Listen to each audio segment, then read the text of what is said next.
Hi friends, ഇന്ന് നമുക്ക് വളരെ ഈസി ആയിട്ട് ഒരു ഹെയർ ക്ലിപ്പ് എങ്ങനെയാണ് ചെയ്യുന്നതെന്ന് നോക്കാം.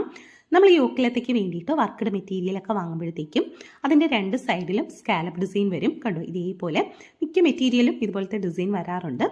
അപ്പോൾ ഇത് നമ്മൾ കുഞ്ഞ് സ്കാലപ്പാണ് വരുന്നതെങ്കിൽ സ്ലീവിലാണ് സാധാരണ വയ്ക്കാറ്. ഇതിപ്പോൾ അത്യാവശ്യം വലിപ്പമുള്ള സ്കാലപ്പ് ആയതുകൊണ്ട് ഞാൻ വിചാരിച്ചു ഇത് വെച്ചിട്ട് നമുക്ക് ഹെയർ ക്ലിപ്പ് ചെയ്യാമെന്ന്. നമുക്ക് എത്ര വലിപ്പത്തിനുള്ള ഫ്ലവറാണോ വേണ്ടത് അതനുസരിച്ചിട്ട് ഈ സ്കാലപ്പിൻ്റെ മറു സൈഡ് സ്ട്രെയിറ്റ് ആയിട്ടൊന്ന് കട്ട് ചെയ്തെടുക്കണം. എന്നിട്ട് ഇതുപോലെ അടുത്തടുത്തായിട്ട് കുഞ്ഞു കുഞ്ഞു പ്ലേറ്റ് ആയിട്ട് പിടിച്ച് സ്റ്റിച്ച് ചെയ്തെടുക്കാം. മാക്സിമം അടുത്തടുത്തായിട്ട് തന്നെ വേണം പ്ലേറ്റ് ഇതുപോലെ കൊടുത്ത് സ്റ്റിച്ച് ചെയ്യാനായിട്ട്.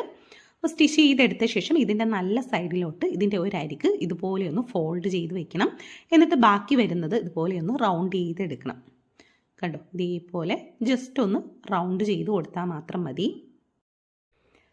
ഇനി ഇത് ഫുള്ളായിട്ട് ഇതുപോലെ ഒന്ന് ചേർത്ത് പിടിച്ചിട്ട് ഇതിൻ്റെ ബാക്ക് സൈഡ് നന്നായിട്ടൊന്ന് കെട്ടിട്ടെടുക്കണം. കറക്റ്റ് അതിൻ്റെ അരികിൽ കൂടെ തന്നെ ഞാൻ ഫുള്ളായിട്ടൊന്ന് റൗണ്ട് ചെയ്ത് കെട്ടിട്ടെടുത്ത ശേഷം അതിൻ്റെ സെൻറ്റർ നന്നായിട്ടൊന്ന് സ്റ്റിച്ച് ചെയ്ത് കൊടുക്കുകയാണ്. അപ്പോൾ അത് നല്ല സ്ട്രോങ് ആയിട്ട് ഇരുന്നോളും. കണ്ടോ, നല്ല ഭംഗിയുള്ള ഫ്ലവർ തന്നെ നമുക്കിവിടെ കിട്ടിയിട്ടുണ്ട്.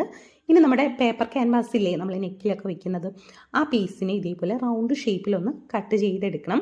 എന്നിട്ട് നമുക്ക് അതൊന്ന് മാറ്റി വെച്ചിട്ട് ഈ അലിഗേറ്റർ ക്ലിപ്പിൽ ഗ്ലൂ ഒന്ന് അപ്ലൈ ചെയ്ത് കൊടുക്കാം. നമ്മൾ ക്ലിപ്പ് തുറക്കാൻ വേണ്ടിയിട്ട് പിടിക്കുന്ന ആ ഒരു ഭാഗത്ത് ഗ്ലൂ അപ്ലൈ ചെയ്യരുത്. ബാക്കിയുള്ള ഭാഗത്ത് നല്ല കട്ടിക്ക് തന്നെ ഗ്ലൂ ഇതുപോലെ ഒന്ന് അപ്ലൈ ചെയ്ത് കൊടുക്കാം. ഇനി നമ്മൾ ഈ ചെയ്ത് വെച്ചിട്ടുള്ള ഫ്ലവർ ഇതിൻ്റെ പുറത്തായിട്ടൊന്ന് വെച്ച് കൊടുക്കാം. ഇനി നമ്മൾ നേരത്തെ റൗണ്ട് ഷേപ്പിൽ കട്ട് ചെയ്ത് വെച്ചിട്ടുള്ള ക്യാൻവാസില്ലേ, അതിൻ്റെ ഷൈനിങ് ഇല്ലാത്ത ഭാഗത്തായിട്ട് ഗ്ലൂ നന്നായിട്ടൊന്ന് അപ്ലൈ ചെയ്ത് കൊടുക്കണം. നല്ല കട്ടിക്ക് തന്നെ അപ്ലൈ ചെയ്യണേ, എങ്കിലേ നമുക്ക് ഈ ഒരു ഫ്ലവർ നല്ല സ്ട്രോങ് ആയിട്ടിരിക്കുകയുള്ളൂ. കാരണം അത്യാവശ്യം വെയിറ്റും ഉണ്ട് ഈ ഒരു ഫ്ലവറിന്, നല്ല സൈസും ഉണ്ടല്ലോ. അതുകൊണ്ട് ഗ്ലൂ നന്നായിട്ടൊന്ന് അപ്ലൈ ചെയ്ത് കൊടുത്തിട്ട് ഈ ക്ലിപ്പ് ഒന്ന് ഓപ്പൺ ചെയ്യണം. എന്നിട്ട് അതിൻ്റെ ഉള്ളിലായിട്ട് ഇതുപോലെ ഒന്ന് വെച്ച് കൊടുക്കാം. നമ്മൾ ആ ഗ്ലൂ അപ്ലൈ ചെയ്ത ഭാഗം ആ ഫ്ലവറുമായിട്ട് ചേർന്നിരിക്കുന്ന രീതിയിൽ ഇതുപോലെ ഒന്ന് വെച്ച് കൊടുക്കാം. ഇനി നമുക്ക് ബുക്ക് അല്ലെങ്കിൽ പേപ്പർ ഒന്ന് കട്ടിക്ക് ഫോൾഡ് ചെയ്ത് ഇതിൻ്റെ ഉള്ളിലായിട്ട് വെച്ച് കൊടുത്തു കഴിഞ്ഞാൽ അത് പരസ്പരം ഒട്ടിപ്പിടിക്കാതെ നല്ല നീറ്റായിട്ട് തന്നെ കിട്ടും.